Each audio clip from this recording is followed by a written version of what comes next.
Hey, my love, welcome to my channel. My name is Kristen, and here we explore an experiential approach to spiritual awakening and manifestation, or as I like to call it, the law of reflection. So, this video is part of a series where I'm talking about what I teach and what informs this approach.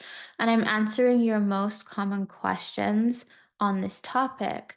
So today's video is a question that I get very, very often and have for numerous years now. What is my opinion of the SP community or the SP teaching or trying to manifest an SP? Now, if you've been following me for some time, you will notice that I don't write or create videos on that topic. And there is a reason for that, which I'm going to explain in this video. My opinion is that the SP journey is not what people think it is. The SP journey is not about manifesting a specific person, but is actually an initiation into awakening to your true self as God and realizing union with divine love. And the SP community, as it stands, is actually part of the divine orchestration to bringing us back to that realization of oneness with God. So, even though many of the teachings within that community could be labeled as distorted, it's not a mistake that the SP community is the way that it is, because it actually serves a divine purpose to bring you back home to the true realization of divine love. So I'm going to be talking about that in detail for this video. I appreciate that not everybody may agree with what I'm about to say, or that it may feel a little uncomfortable in parts, but please know that it's absolutely fine to disagree. And I am teaching this based on my experience. So, the journey of manifesting a specific person actually is not really about manifesting that person at all. The longing and love that you experience towards a particular person is actually the longing for realizing the love of God.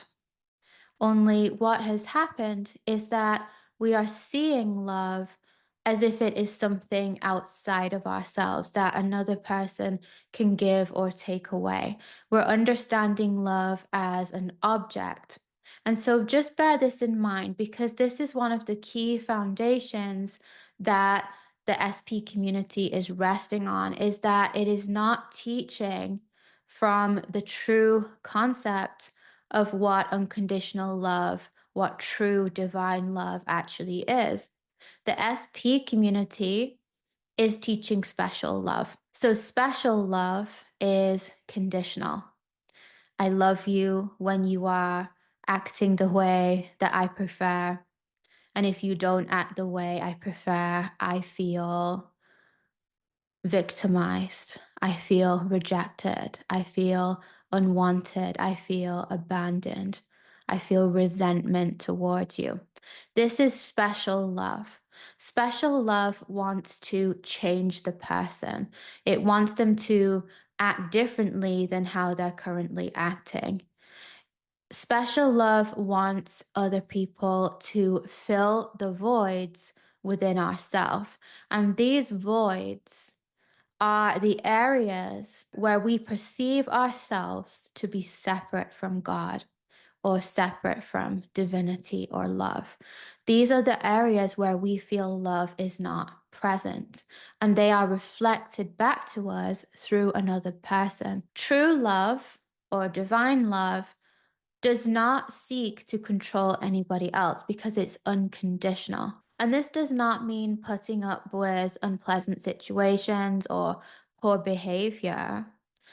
It means that when we see a reflection we don't like, instead of trying to change someone else, we look at what the mirror is showing us about our own perceived degree of separation from God, because that is the function of the mirror. That is why everything is being mirrored back to us. The mirror of reality reflects back to us all of the ways in which we feel we are separate, that we are not in union with God. And these circumstances will reflect symbolically in all different ways, but ultimately they all point back to the exact same thing, that in that moment we feel we are separate from love. When we are in relationship with another, or we are manifesting a relationship, the mirror still works the same way. So the other person will reflect back to you the degree to which you feel you are separate from God. It will show you your own relationship with divine love. And this is the function of what the SP journey actually is. So I just want to say that SP journeys and twin flame journeys, although they may seem quite different on the surface with what they are teaching, essentially it's both the exact same thing. Both of these journeys are just a mirror showing us where we perceive that we are not already loved, that we are not already God. And what happens is that we go on this wild goose chase trying to manifest someone specific because we believe that they are the answer, that they are going to fill the voids within, that they are going to bring us out of this perception of separation. But actually, they are only mirroring back to us where we perceive ourselves to be separate.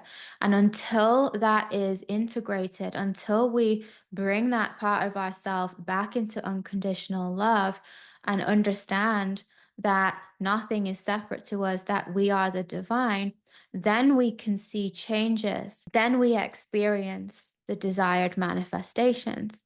But not when we are trying to change another person, or we're chasing after another person, or trying to make them want us. Much of the SP journey is trying to fill the voids within with somebody else, where we want someone to give us love, we want someone to choose us, or we want someone to obsess over us.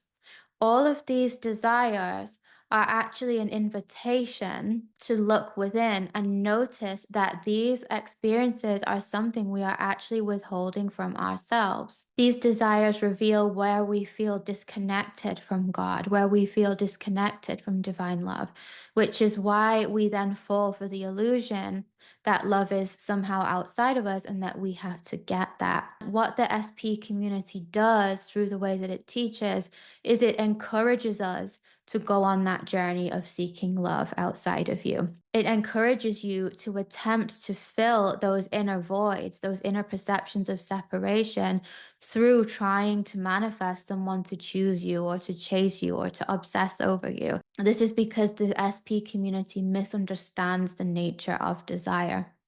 It also misunderstands the notion of no free will. So, this idea that there is no free will does not mean that you have free will, but nobody else does, and therefore you are influencing people to do what you want them to do. It means that no one, including yourself, has free will, that everything that is unfolding, that is manifesting, is divine will, it is God's will. It's not something that is being orchestrated from this idea of a separate self. This is also why manifestation is not about control. But there is a reason for these teachings. Although I am being somewhat critical of the SP community, I'm not actually making it wrong because it still serves a divine purpose. The whole reason that the SP community has manifested is to actually lead people back into divine love, into divine union with God, under the guise of it being about somebody else, under the guise of it being about an earthly relationship. The earthly relationship is secondary to the primary relationship, which is the divine romance between the self and God. And because we don't have free will and that essentially everything is God's will, this also means that the desire does come from God, and the desire will also go away within God if that is how it's going to play out. So often we get into this SP experience because we want to control outcomes. But not every relationship is actually going to last forever. You might not desire that relationship eternally. You might feel that way now, and that's absolutely fine. Honor how you're feeling. But when we have such a strong attachment to an outcome that it has to be this person, just realize that there could be a point where that desire changes, and that's normal. The nature of desire is that it is transient, and we are not the one choosing what we desire. The self is not choosing its desires.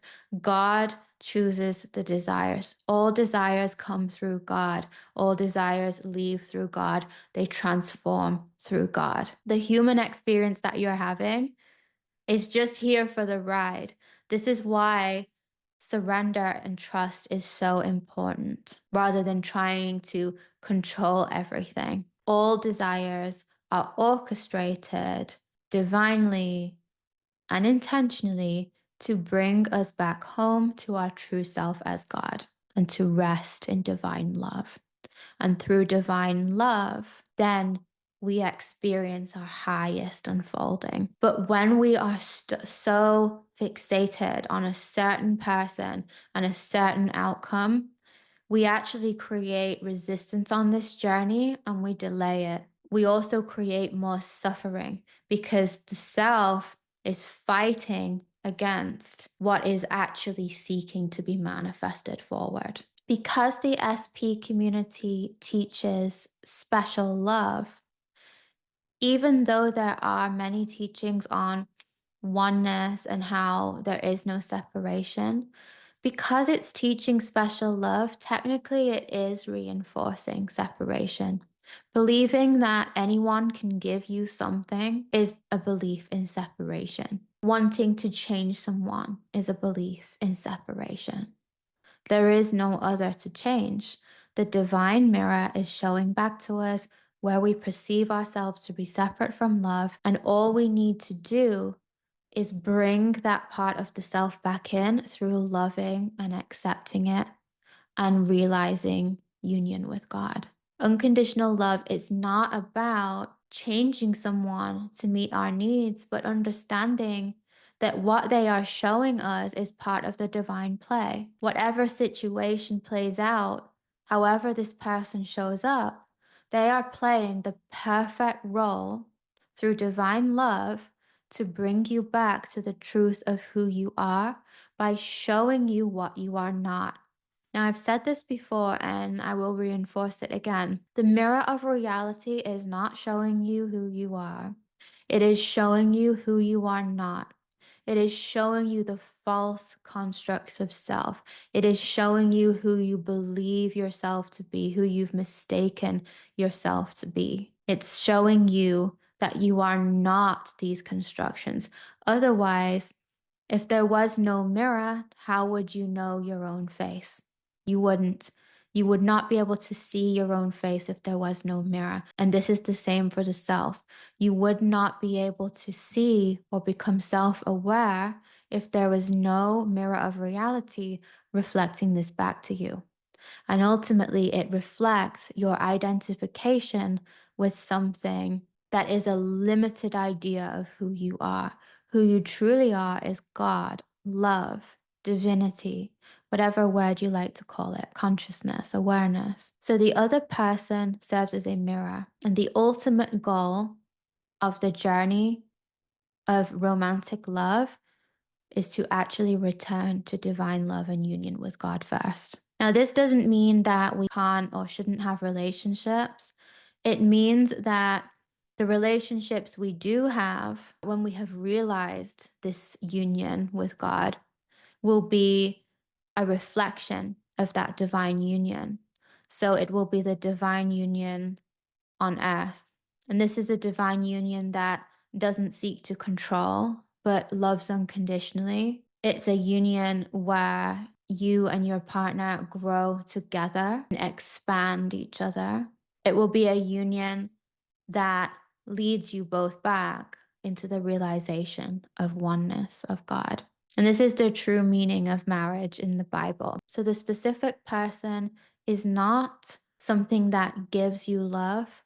It's the guide back to your true self as love. When we approach relationships from the realization of our union with God, from the realization of our true nature as love, other people are not sources of fulfillment, but reflections of the divine love that we already embody.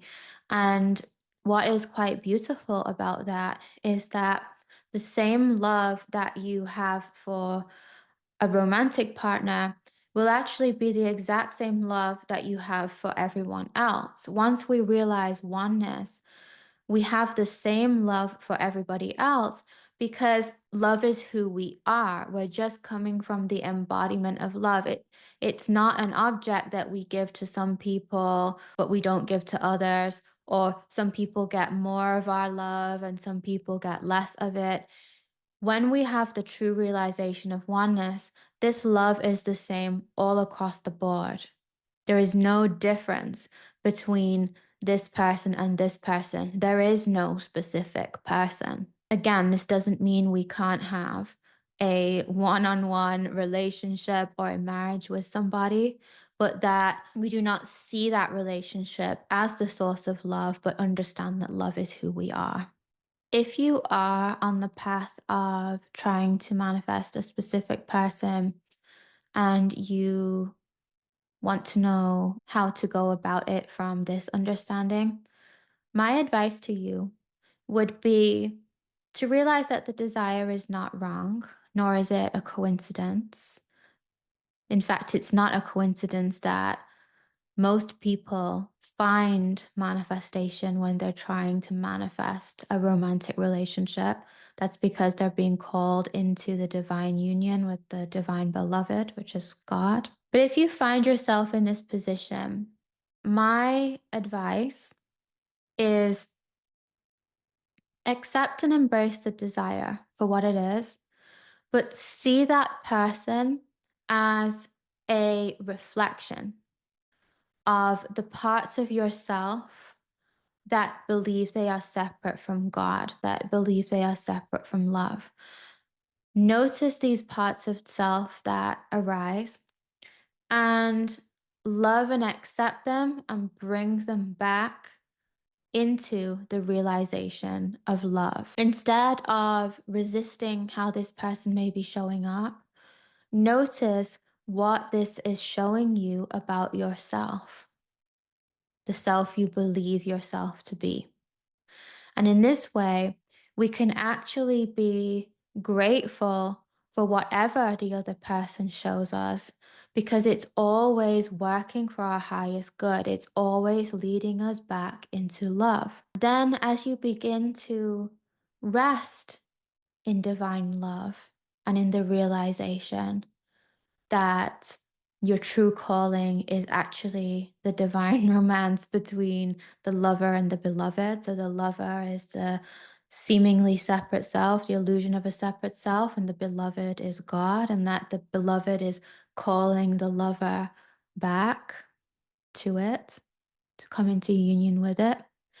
If you treat it this way and you rest in God as the beloved, you see that life is a divine romance between the lover and the beloved, that the manifested reality is just the creation of the lover and the beloved. And you begin to enjoy this, and you surrender to the process, and you fully trust whatever is out picturing for you. Then you will actually be able to experience the divine relationship on earth. All relationships, no matter they're romantic or friendship, whatever the case may be, they are all reflecting back to us where we think we are separate from love. And when we no longer see ourselves as separate from love and that we become the embodiment of it, we create love on earth. We create the divine relationship on earth. But be open to the fact that it may not be with the person that you thought it would be. Sometimes a specific person acts as a catalyst that progresses us on this awakening to the realization of God, but it is not a desire that will continue forever, but more that it's leading us there or could be seen as a sort of stepping stone. If you bear this in mind and you reduce your attachment to it being any particular person, this journey will unfold for you a lot quicker. It will be less painful. There will not be so much resistance, and you will then actually be able to experience the manifestation of the divine relationship you would like with another person. In order to do that, you have to give up your idea of what you think love is. It will challenge you to do that. And that is the journey you are being called into. The SP journey is the surface level of a wider awakening to the divine romance between the lover and the beloved. The SP journey is just a stepping stone to that. The SP journey is leading you to these higher levels of understanding. Hope that helps.